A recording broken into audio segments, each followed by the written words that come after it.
बिस्मिल्लाहिर्रहमानिर्रहीम इय्याक नअबुदु व इय्याक नस्तईन। आज हम आपकी खिदमत में एक दफ़ा फिर हाजिर हुए हैं।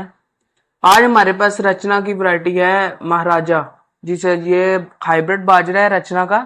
जनक के ब्रांड से नाम से मशहूर है।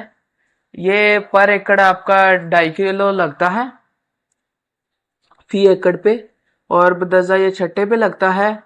और ये हमारे पास अपना दूसरी बात हम करें फार्मरों की, तो ये कई कंपनियों का हमने बाजरा लगवाया है, तो इसका रिजल्ट काफी अच्छा आया है। और ये पिछले साल लगवाया था तो इसका काफी अच्छा रिजल्ट आया है। इनके काफी रचना के ब्रांड है जिसके नाम सुल्तान भी है और भी है, लेकिन इसका रिजल्ट महाराजा का बहुत अच्छा रिजल्ट आया है महाराजा का। तो ये आपकी रेतली और नरम जमीन पर कामयाब है। ठीक हो गया।